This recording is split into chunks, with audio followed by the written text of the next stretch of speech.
नमस्कार, मैं हूँ आशु त्रिपाठी। मनोविज्ञान के एक और चैप्टर के साथ हमारा अगला जो आज का टॉपिक है अधिगम वक्र। देखिए, अधिगम वक्र क्या होता है। किसी व्यक्ति ने जितना सीखा है, कोई भी टाइम पीरियड हो, महीने का, वर्ष का या सप्ताह का, घंटे का, जो भी सीखा है उसको यदि हम कागज़ और पेंसिल के माध्यम से बोर्ड पर या कॉपी पर लिखते हैं या कागज़ पेंसिल के माध्यम से उतारते हैं तो अधिगम वक्र कहलाता है। अब ये अधिगम वक्र 4 प्रकार के होते हैं। सबसे पहला होता है सरल रेखीय वक्र।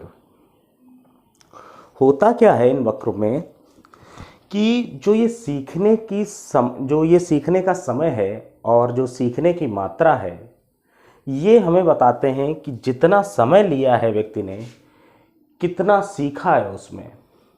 जैसे हम मानते हैं ये समय है, अब हम इसमें कोई भी यूनिट मान सकते हैं। इसको हम सप्ताह मान सकते हैं, घंटे मान सकते हैं, या महीने या वर्ष मान सकते हैं, ये लेसन मान सकते हैं। जो भी मान लेते हैं, दिन मान लेते हैं हम। समय जो है दिन में है, समय का जो हमारा मात्रक है वो दिन का है। जैसे यहाँ पर पहला दिन, दूसरा दिन, तीसरा दिन, चौथा दिन। मान लेते हैं एक छात्र पहले दिन स्कूल गया, उसने पहला लेसन सीख लिया। दूसरे दिन स्कूल गया, उसने दूसरा लेसन सीख लिया। तीसरे दिन स्कूल गया, उसने तीसरा लेसन सीख लिया। चौथे दिन गया तो चौथा लेसन सीख लिया। तो उसका वक्र कुछ इस तरह से बनेगा। यदि वह बालक डेली एक लेसन सीख रहा है, जब भी स्कूल जाता है एक लेसन सीख लेता है, तो वह सरल रेखीय वक्र में बन जाता है। अब इसमें दुविधा ये है कि ये वक्र आज तक किसी का नहीं बना। बहुत सारे लेखकों की किताब में, जैसे आप पीडी पाठक उठा के देखें या रमन बिहारी लाल की कोई बुक उठा के पढ़ें, तो उसमें जल्दी ये नहीं दिए जाते हैं। ये सरल रेखीय वक्र उसमें नहीं दिया जाता। लेकिन अगर सरल रेखीय यूपी टेट, सुपर टेट या सी टेट में यहाँ से प्रश्न बनाएंगे तो एक लाइन ही आपको याद रखनी है इससे रिलेटेड, और वो लाइन है, जब लिया गया समय और अधिगम की मात्रा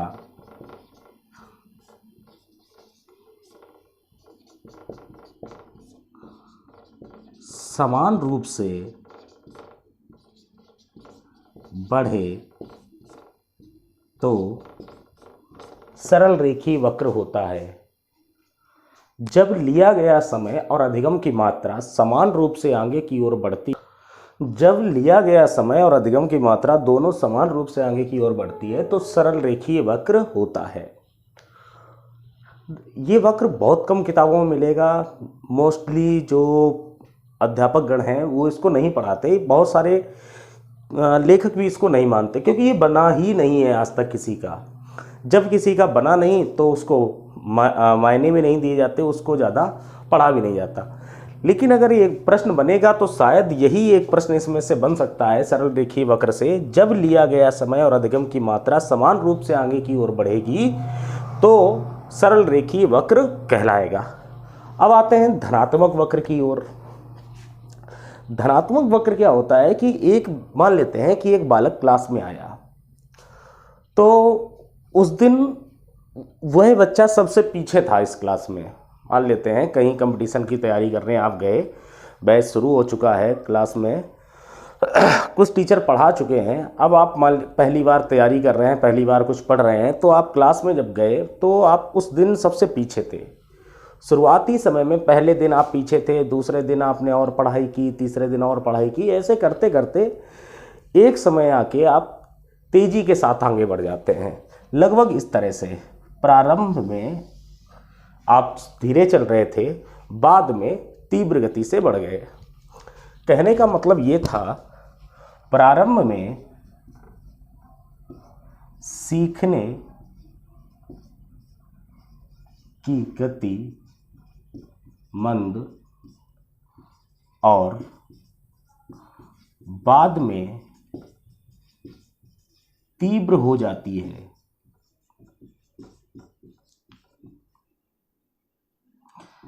ये होता है धनात्मक वक्र। प्रारंभ में जो गति है वो मंद है और बाद में तीव्र हो जाती है। क्यों?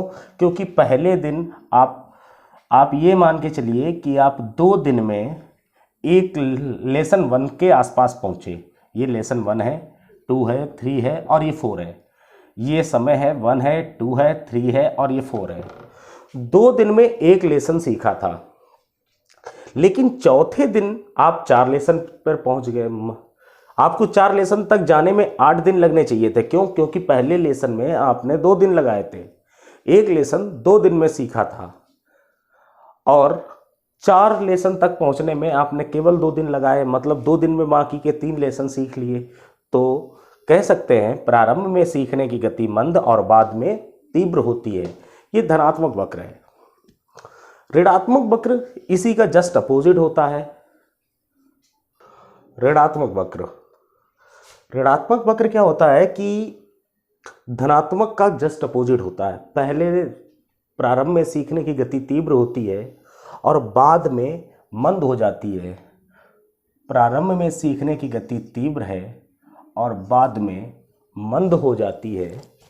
ये ऋणात्मक होता है।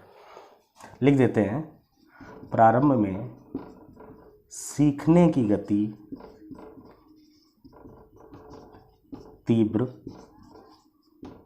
और बाद में मंद हो जाती है।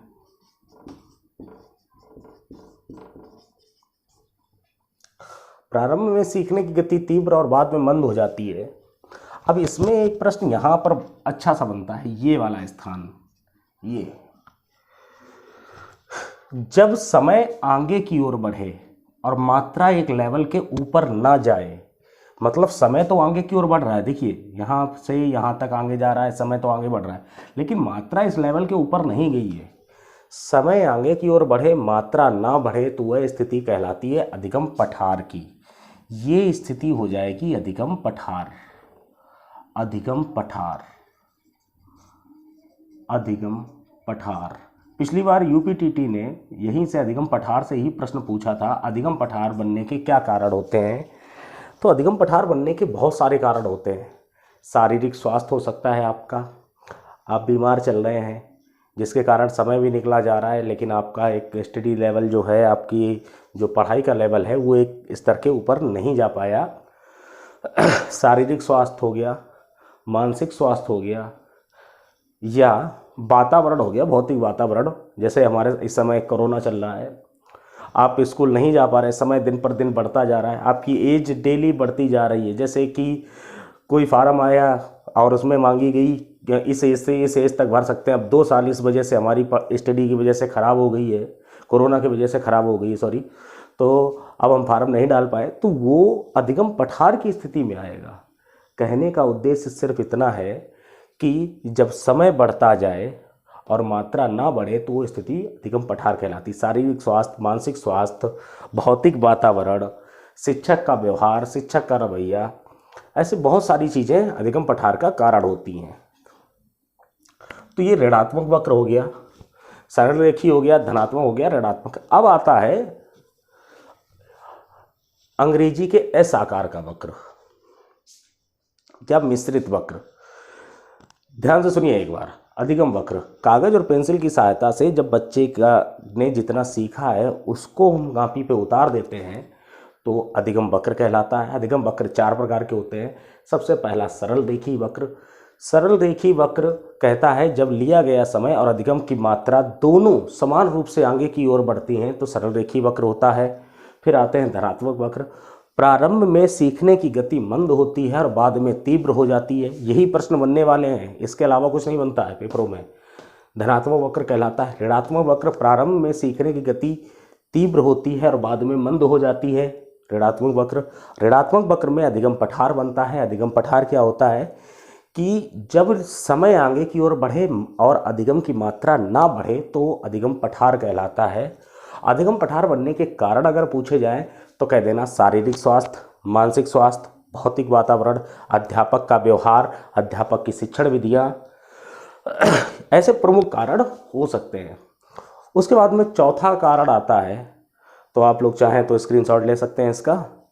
हमें एक साफ करना है भी एक चौथा पढ़ाने के लिए। तो हमारा चौथा वक्र होगा मिश्रित वक्र। मिश्रित वक्र या अंग्रेजी के एस आकार का वक्र। होता क्या है,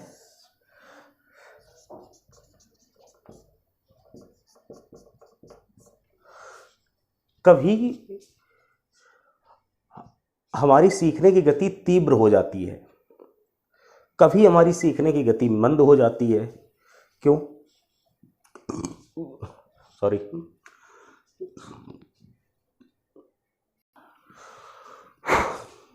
मिश्रित वक्र में होता कुछ नहीं है एक्चुअली में। कभी हमारी सीखने की गति तीव्र हो जाती है, कभी हमारी मंद हो जाती है। जैसे कि एक बार बीएड और बीटीसी की बात बताएं। अभी लास्ट ईयर कोर्ट ने कहा कि बीएड को बीटीसी में शामिल किया जाएगा, तो सभी बीएड वाले एकदम से पढ़ने लगे। फिर थोड़े दिन बाद न्यूज़ आई कि नहीं शामिल किया जाएगा, तो सभी बैठ गए घर पे। फिर कहा कि फिर पढ़ेंगे, मतलब फार्म भर सकते हैं बीएड वाले, तो वो फिर पढ़ने लगे। ये चलता रहता है। कोरोना में स्कूल खुला, हम लोग पढ़ने लगे, कोचिंग पहुंच गए। वहीं 3-4-5 महीने कोरोना ने फिर से कोचिंग बंद करा दी, हम लोग घर पे आ गए। अब घर पे कौन कितना पढ़ रहा है ये तो सब जानते हो, तुम लोग अच्छे जानते हो कि घर पे कितना पढ़ रहे हो। उसके बाद में फिर कोचिंग खुलेगी, फिर पहुंच जाएंगे। फिर लॉकडाउन होगा, फिर घर पे आ जाएंगे। फिर कोचिंग खुलेगी, फिर पहुंच जाएंगे, है ना।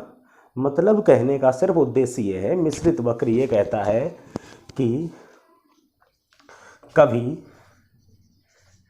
मंद, कभी तीव्र। अधिगम वक्र कभी मंद होगा, कभी तीव्र होगा, कभी मंद होगा, कभी तीव्र होगा। फिर से देखिए एक बार। अधिगम वक्र क्या होता है? कागज पेंसिल के माध्यम से जिस बच्चे ने जितना सीखा है उसको उतार देना अधिगम वक्र कहलाता है। अधिगम वक्र 4 प्रकार के होते हैं। सबसे पहला होता है सरल रेखी। हमने उसको बिगाड़ दिया है, सरल रेखी। सुन लीजिए आप। सरल रेखी वक्र होता क्या है कि जो सीखने की मात्रा है, जो सीखने का समय है, वो एक ही दिशा में लगातार बढ़ते रहते हैं। जब लिया गया समय और अधिगम की मात्रा एक समान रूप से आगे की ओर बढ़ेंगे तो सरल रेखी वक्र होगा। फिर आता है धनात्मक वक्र। प्रारंभ में सीखने की गति मंद होती है, बाद में तीव्र होती है। इस तरह से जैसे कि कोई एक प्लेयर क्रिकेट खेलने आया, मतलब बैटिंग करने आया, तो पहली दूसरी गेंद पे सिंगल खेल रहा था। आखिरी में जब 2-4-5 ओवर बचे तब उसने मार छक्के, है ना, अलग कर दिया उसने। तो ये धनात्मक वक्र है। प्रारंभ में सीखने की गति मंद है, बाद में तीव्र होगी, धनात्मक वक्र।